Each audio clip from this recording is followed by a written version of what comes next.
کے تحت کچھ گفتگو ہو رہی ہے کہ آج ہم مسلمانوں کی جو حالات ہے اس کی وجہ کیا ہے۔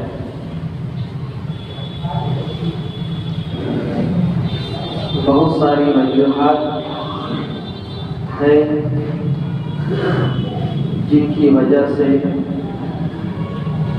آج ہم مسلمانوں کو ان حالات سے گزرنا پڑ رہا ہے، لیکن افسوس اس بات کا ہے کہ ہم حالات سے سبق حاصل کرنے کی کوشش نہیں کر پا رہے ہیں۔ حالات کے تھپیڑوں نے ہمیں کہاں سے کہاں پہنچا دیا، حالات کے چنگل نے ہمیں اپنے جکڑ لیا ہے اپنے آپ میں، حالات کے تھپیڑوں نے ہمیں اپنی گرفت میں لے لیا ہے، اور ایک حالات سے ہم نکل نہیں پاتے کہ دوسری حالات کے منہ میں ہم چلے جاتے ہیں، دوسرے حالات سے ہم نکلتے نہیں ہیں کہ تیسرے حالات میں ہم چلے جاتے ہیں، اور یہ حالات ہمارے لیے ایک تماشا بن گیا ہے۔ پوری دنیا کی ہر قوم کا ماننے والا آج مسلمانوں کے خلاف پورے طریقے سے ایک دکھائی دے رہا ہے، اور مسلمانوں کو ختم کرنے کے لیے، مسلمانوں پر مصائب کے پہاڑ ڈھانے کے لیے دنیا کی ہر قوم آپس میں ایک دوسرے کو بلا رہی ہے اور دعوت دے رہی ہے کہ آؤ ہمارا ساتھ دو، ہم مسلمانوں کے خلاف یہ پلاننگ بنا رہے ہیں۔ جیسے دسترخوان پر، دعوت کے دسترخوان پر کھانے کے لیے لوگ ایک دوسرے کو بلاتے ہیں، اسلام مخالف طاقتیں ہمارے خلاف لوگوں کو، ایک دوسرے لوگوں کو اسی طریقے سے بلا رہے ہیں۔ ہمیں چٹیوں میں پیسا جا رہا ہے، ہمیں قید بند کی مصیبتوں میں ڈالا جا رہا ہے، ہم پر ہر وہ ظلم جو ڈھایا جا سکتا ہے ڈھایا جا رہا ہے، لیکن آج ہم یہ سوچ کر کے بیٹھے ہوئے ہیں کہ جن لوگوں نے حالات کو دیکھا ہے معاملہ ان کا ہے۔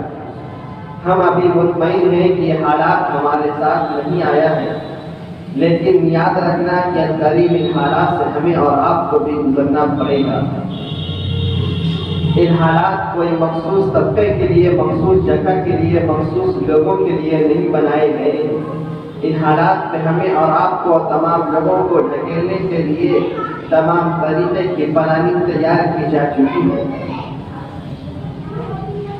ہمارے ایمان کو ہم سے چھیننے کے لیے، ہمارے ایمان کو ہمارے دل و دماغ سے نکالنے کے لیے، اسلام کو ہم سے نکالنے کے لیے مختلف طاقتوں کا استعمال ہو رہا ہے۔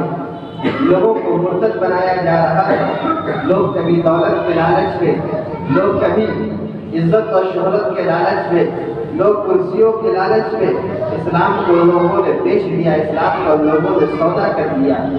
جو کل تک اسلام کے نام لیوا تھے، آج وہ اسلام کے طور طریقے پر انگلی اٹھا رہے ہیں، اسلام کے تہذیب و تمدن کو وہ غلط بتاتے ہوئے نظر آ رہے ہیں۔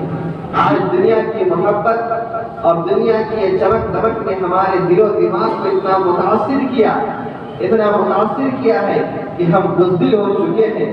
ہم نے اپنے اندر سے ایمانی حلاوت اور ایمانی جوش اور ایمانی طاقت جو ہمیں ورثہ میں ملی تھی، ہم نے اس کو کہیں کھو دیا۔ آج ہم بہترین محلوں میں رہتے ہیں، بہترین گاڑیوں پہ چلتے ہیں، بہترین لباس ہمارے جسموں پر ہوتی ہے، لیکن کوئی ہم سے ڈرتا نہیں ہے، کوئی ہم سے خوف نہیں کھاتا ہے، کوئی ہم سے نیچے نگاہ کر کے بات نہیں کر رہا ہے، بلکہ ہر کوئی ہمارے اوپر طاقت اور ہمت کے ساتھ، حوصلے کے ساتھ نگاہ اٹھا کر کے، سینے تان کر کے باتیں کرتا ہوا ہمیں دکھائی پڑ رہا ہے۔ کل وہ ہمارے اسلاف تھے جو موٹے موٹے کپڑے پہنتے تھے، دری اور گھوڑا اپنے جسم پر لادے ہوئے رہتے تھے. ان کے جسم پر جو کرتے ہوتے تھے ان میں ایک نہیں کئی پیبند لگے ہوئے ہوتے تھے، لیکن ان کے نام سے زمانہ کانپتا تھا.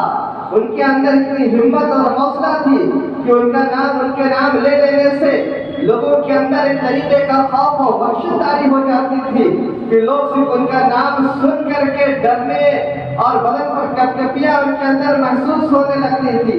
آج ہمارے پاس سب کچھ ہے. آج ہمارے پاس بہترین عالیشان محل ہے. آج ہمارے پاس بہترین مکانات ہیں، گھر ہے، گاڑیاں ہیں، بدن پر بہترین لباس ہے، لیکن ایک چوہا بھی ہم سے نہیں ڈر رہا ہے. وہ حضرت عمر بن خطاب رضی اللہ عنہ جب بیت المقدس کے معاملے میں یہودیوں سے مشورہ کرنے کے لیے آپ مدینہ منورہ سے نکل کر کے فلسطین پہنچے، حضرت ابو عبیدہ بن جراح رضی اللہ عنہ کی قیادت میں وہاں معاملہ چل رہا تھا. یہودیوں نے پیشکش کی کہ اپنے امیر، اپنے خلیفہ، اپنے سردار کو بلائیے، ہم اس سلسلے میں ان سے بات کرنا چاہتے ہیں. حضرت امیر المومنین عمر بن خطاب رضی اللہ عنہ مدینے سے نکل کر کے اونٹ پر سوار ہو کر فلسطین پہنچے. حضرت ابو عبیدہ بن جراح رضی اللہ عنہ مسجد اقصی کی کچھ دوری پر ان سے ملاقات کی اور ان کے لباس کو دیکھ کر کے کہا، اے امیر المومنین، اے خلیفۃ المسلمین، آپ یہودیوں کے بڑے لشکر کے سردار اور فوجی افسروں سے آپ بات کرنے جا رہے ہیں. مسجد اقصی کے تعلق سے صلح کی باتیں آپ کرنے جا رہے ہیں، اور آپ کے جسم پر جو کپڑا ہے اس پر 17 پیبند لگے ہوئے ہیں. یہودیوں کے سپہ سالار اور ان کے فوجوں کے افسر یہ دیکھ کر کے آپ کا مذاق اڑائیں گے اور ہم سب کا مذاق اڑائیں گے کہ تمہارا امیر، تمہارا خلیفہ یہی ہے جس کے جسم پر 17 پیبند لگے ہوئے ہیں، جس کے کرتے پر. امیر المومنین حضرت عمر بن خطاب رضی اللہ عنہ غصے میں آ گئے اور آپ نے حضرت عبیدہ بن جراح سے کہا، اے ابو عبیدہ، تمہارے علاوہ اگر کوئی یہ بات کہتا تو اس تلوار سے میں اس کی گردن اڑا دیتا. تمہیں معلوم نہیں کہ اسلام لانے سے پہلے ہماری حالت اور ہماری حیثیت کیا تھی؟ ہم بکری چرانے والے قوم تھے. ہم ہر طریقے سے چرواہوں میں ہمارا شمار تھا. ہمیں کوئی عزت کی نگاہ سے نہیں دیکھتا تھا. ہماری کوئی دنیا میں کوئی وقت نہیں تھی. آج اسلام نے ہمیں عزت دی، اسلام نے ہمیں مقام دیا. اسلام کی وجہ سے آج ہمیں سب کچھ ملا ہے. آج اسلام کی وجہ سے اللہ نے ہمیں امیر المومنین بنا کر کے آج یہودیوں کے لشکر سے بات کرنے کے لیے ہمیں بلایا ہے اور کہا ہے میں اسلام کے طور طریقے کو چھوڑ دوں، میں اپنے نبی کے ان چیزوں کو بھول جاؤں کہ میرے نبی کے کرتے پر بھی کتنا پیبند لگا ہوا ہوتا تھا. آج تم مجھے یہ دیکھ رہے ہو کہ میرے اوپر جس میرے کرتے پر پیبند لگا ہوا ہے، کیا تم نے میرے نبی کو نہیں دیکھا تھا کہ میرے نبی کے جسم پر جو کپڑے ہوتے تھے ان پر کتنا پیبند ہوتا تھا؟ میں اپنے نبی سے محبت کروں گا اور اسلام کے خاطر اللہ نے جو مجھے عزت دی ہے میں ان چیزوں کا خیال کروں گا. میں یہودیوں کے فوجوں کے لشکر کے سردار کا خیال نہیں کر سکتا ہوں کہ ان کی وجہ سے میں پیبند والا کپڑا اتار کر کے رکھ دوں. آج کوئی ہے جو یہ کہے کہ میں اسلام کی وجہ سے یہ سب کچھ برداشت کر لوں گا؟ آج کوئی کہے، کوئی بتائے کہ میں اسلام کی وجہ سے یہ ساری قربانی جھیلنے کے لیے تیار ہوں؟ آج تو مصیبتوں کو دیکھ کر کے لوگ اسلام کے طریقے کو چھوڑ دیتے ہیں. دنیا کے جاہ و جلال اور منزلت اور عزت اور شہرت کے چکر میں وہ قربانیوں کو بھول جاتے ہیں. وہ اسلام سے اپنے آپ کو دور کر لیتے ہیں اور اپنے آپ کو دنیا کے سامنے ایسا پیش کرتے ہیں جیسے اسلام سے ان کا کبھی کوئی تعلق نہیں رہا. جب حضرت عمر بن خطاب جیسی صفت اور جیسی سوچ جن لوگوں نے پیدا کیا اور جن کے اندر یہ سوچ آئی کہ اللہ نے ہمیں اسلام پہلے دیا ہے، اور جو کچھ ہمیں ملا ہے وہ ایمان کی وجہ سے ملا ہے۔ ہم سب کچھ برداشت کر سکتے ہیں لیکن اپنے ایمان کا، اسلام کا سودا نہیں کر سکتے ہیں۔ ان کی سوچ کی وجہ سے اللہ نے انہیں وہ مقام دیا، اللہ نے ان کے رتبے کو، ان کے مرتبے کو، ان کی شہرت کو وہ مقام دیا کہ دنیا سے وہ گزر جانے کے بعد بھی آج ان کا نام بڑے ادب اور احترام کے ساتھ لیا جا رہا ہے۔ آج ہم نے اپنے بڑوں کی قربانی بھلا دی، آج ہمارے اندر کم ہمتی آ گئی، بزدلی آ گئی، ہم بے وقت ہو کر کے رہ گئے، اور ہماری حالات تاتاریوں جیسے ہو گئی کہ جب تاتاریوں نے مسلمانوں کو مارا، مسلمانوں پر ظلم و ستم کے پہاڑ توڑے، تو تاتاریوں کی کوئی عورت کسی مسلمان مرد کو پکڑتی اور کہتی رک یہیں پر راستے میں، ہم 10 منٹ میں گھر سے تلوار لے کر کے آ رہے ہیں۔ وہ مرد مسلمان اپنی بزدلی اور کم ہمتی کی وجہ سے وہاں سے بھاگنے کی بھی طاقت نہیں رکھتا، وہاں سے بھاگنے کی بھی کوشش نہیں کرتا۔ وہ عورت جاتی آسانی کے ساتھ گھر میں جا کر کے تلوار لے کر کے آتی اور وہ مسلمان مرد کو اسی جگہ پاتی اور پھر پا کر کے اس تلوار سے اس کے گردن کو اڑا دیتی۔ اتنی بزدلی ان کے اندر آ گئی تھی۔ آج ہم اپنے دل و دماغ کو دیکھیں، آج ہم اپنے اندر جھانک کر کے دیکھیں کہ آج ہمارے اندر بھی اسی طریقے کی کم ہمت آ گئی، اسی طریقے کی کم حوصلگی آ گئی۔ ہم بزدل بن چکے ہیں، حالات کا مقابلہ کرنے کی ہمارے اندر طاقت نہیں رہی۔ آج ہم حالات سے مقابلہ کرنے کے لیے کوئی نقش عمل بنانے کی کوشش نہیں کر رہے ہیں۔ ہم ایک دوسرے کو بھائی سمجھنے کے لیے تیار نہیں ہیں۔ ایک مسلمان دوسرے مسلمان سے اپنے تعلق کو بہتر بنانے کے لیے تیار نہیں ہے۔ آج مسلمان وضو اور غسل اور نماز کے فروعی مسائل پر جھگڑتا ہوا نظر آ رہا ہے۔ آپس کے اختلاف کی وجہ سے وہ ایک دوسرے سے سلام کلام کو بند کرتا ہوا دکھائی دے رہا ہے۔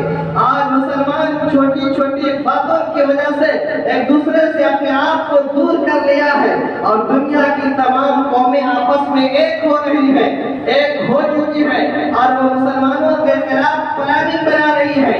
آج مسلمانوں کی حالت اس تنکے کی جیسی ہو گئی ہے جو اس بہتے ہوئے سمندر کے پانی میں ایک تنکا ڈال دیا جائے، کبھی اس پانی کا جھونکا اسے ادھر لے کر کے جاتا ہے، کبھی اس تنکے کو پانی کا جھونکا ادھر لے کر کے جاتا ہے۔ وہ ہواؤں کے تھپیڑوں میں ادھر سے ادھر چلتی رہتی ہے، اس کو اپنے رکنے کی کوئی طاقت اس کے اندر نہیں ہوتی ہے، کوئی ٹھہراؤ کی جگہ اسے نظر نہیں آتی ہے۔ آج مسلمانوں کے اندر بھی وہی حالات ہے کہ آج مسلمان ان حالات کو دیکھ کر کے سمجھنے کی کوشش نہیں کر رہا ہے۔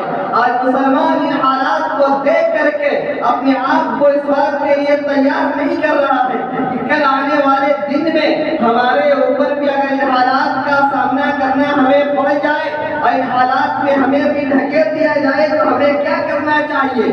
آج ہم اپنی زندگی سے اتنا محبوب بن چکے ہیں، ہماری زندگی ہمارے لیے اتنی محبوب بن چکی ہے کہ ہم نے موت کو بھلا دیا، ہم نے آخرت کو بھلا دیا، ہم نے دنیا کی محبت میں اپنے آپ کو لگا کر کے ہم موت سے ڈرنے والے بن گئے۔ جب تک مسلمانوں میں ہمت اور حوصلہ تھا اور یہ جذبہ تھا کہ مرنا ہے، ایک دن مر جائیں گے، موت کا وقت متعین ہے، اور وہ متعین وقت سے پہلے دنیا سے نہ کوئی گیا ہے اور نہ جائے گا، ہر کا وقت متعین ہے، اور اس متعین وقت آنے کے بعد دنیا کی کوئی طاقت اس انسان کو دنیا میں نہیں رکھ سکتی ہے۔